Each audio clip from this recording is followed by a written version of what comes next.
आपने ये भी लिखा कि इसमें से सबसे अधिक फलदायक कौन सा है। एक नियम है भक्ति पथ का, एक है कर्म कांड, एक है भक्ति कांड। तो भक्ति कांड की हम बात बता रहे। भक्ति में तो यह है कि जिसमें आपका भाव बने, निष्ठा बने, उसी का पाठ करें, उसकी ज्यादा महिमा। क्योंकि भक्ति पंथ में कर्म से अधिक महिमा भाव की होती है। नाम जप में भी जिस नाम जप में हमारा भाव बने वही नाम जप करें। यहां तक कि हमारे गुरु जी ने और नाम दिया और हमारा भाव किसी और नाम में, ऐसी स्थिति में आप स्वयं गुरु जी से कह सकते हैं, गुरु जी जो आपने नाम दिया इसमें हमारी इतनी निष्ठा नहीं है जितनी निष्ठा इस नाम में है, आप यही नाम की आज्ञा करें। तो गुरु उसी नाम की आज्ञा करेगा जिस नाम में। लेकिन मंत्र जो होता है ना, वो आपकी इच्छा से नहीं मिल सकता, वो तो गुरु परंपरा से जो चला आ रहा है, गुरु दर गुरु, वही दीक्षा। और नाम में हर व्यक्ति स्वतंत्र है, किसी भी नाम का जाप कर सकते हैं। अगला प्रश्न, गोदान किसी जाति विशेष को ही करना चाहिए या किसी जरूरतमंद को भी कर सकते हैं। दान दो प्रकार के हैं, एक है दान, एक है दया। एक है दान, एक है दया। दान आप दया आप किसी पे भी कर सकते हैं। किसी के यहां दूध नहीं होता, कोई गरीब है, आप दे सकते हैं, उसको क्या कहेंगे? दया। और दान किसको करना है? दान ब्राह्मण को, और दया किसी पे भी। दान हमेशा बड़ों को किया जाता है और दया छोटों पे होती है। अच्छा, आप संत को भोजन कराएंगे दया के कारण से, हाय बेचारे भूखे, चलो करा देते हूं। और कोई भिखारी आ जाए तो उसको भिक्षा दी आपने, भोजन कराया, वो दान नहीं है, उसको दान नहीं कहेंगे। क्या कहेंगे? उसको दया कहेंगे। कोई बेचारा गरीब है, उसके लिए कुछ कर दिया, उसको दान नहीं कहेंगे, उसको कहेंगे दया। कन्यादान, दया करके, हाय बेचारा कमा रहा है, चलो बेचारे को दे देते हैं कन्या, ऐसा सोच के दान करते। अच्छा, दान किसको करोगे?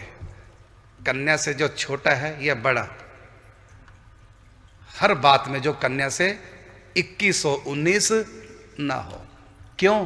क्योंकि वहां दान करना, दान हमेशा बड़ों को किया जाता है, श्रेष्ठ को दान किया जाता है, इसलिए उसको कहेंगे वर। वर का अर्थ होता है संस्कृत में श्रेष्ठ। तो दान हमेशा श्रेष्ठ को दिया जाता है और दया छोटों। तो गुरु को क्या करते हैं? दया के दान, दान। ब्राह्मण को दया नहीं, दान।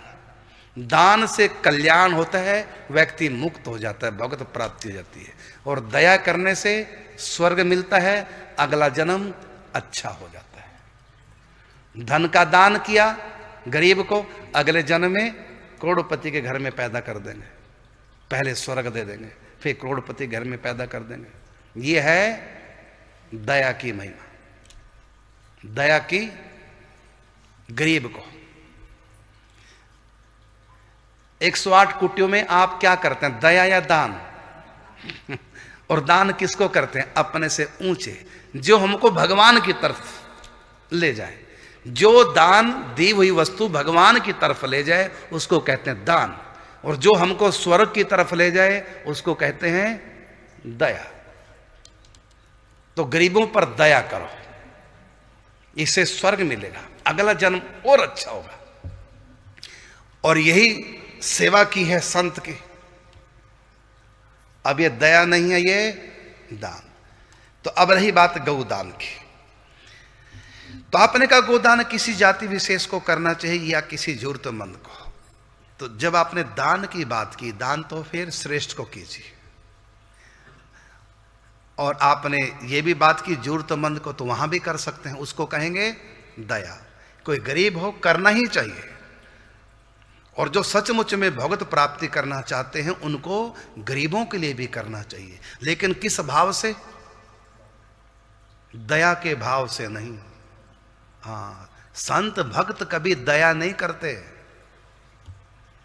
वो क्या करते हैं? वो भक्ति करते हैं। यदि गरीब मान करके दिया है, दया करके, तरस खा के, इसका फल स्वर्ग है। लेकिन जो सच्चे भक्त हैं, जिनको पूरा ज्ञान है, भक्ति के तत्व को जो जानते हैं, वो गरीबों की सेवा कैसे करते हैं? जैसे गौ दान की बात है, गरीब को गौ ये सोच के नहीं देंगे हाय बेचारा भूखा प्यासा, चलो गौ दे, ये सोच कर नहीं। ये सोच करके ये मेरे प्रभु का स्वरूप है, इनकी सेवा करने से मेरे ठाकुर जी प्रसन्न होंगे, क्योंकि इसके पास अभी चीज की कमी है, मेरे पास एक्स्ट्रा है, चलो इसको देख करके इसका सहयोग कर देता हूं, ये भी प्रसन्न होगा और मेरे प्रभु भी प्रसन्न होंगे। तो उसने जो दान किया है प्रभु की प्रसन्नता के लिए किया है। तो किसको दान किया उसने? गरीब को नहीं दिया। गरीब के अंदर भी मेरे ठाकुर हैं, अपने ठाकुर को दी उसने, ये भाव किया है। तो उसने उसको निकृष्ट न मान करके श्रेष्ठ माना। क्या श्रेष्ठ माना? इसके भीतर भी मेरे प्रभु हैं, मैं अपने प्रभु की सेवा कर रहा हूं। इसलिए हमारे यहां दरिद्र के साथ नारायण शब्द लगा दिया गया। क्या? दरिद्र नारायण।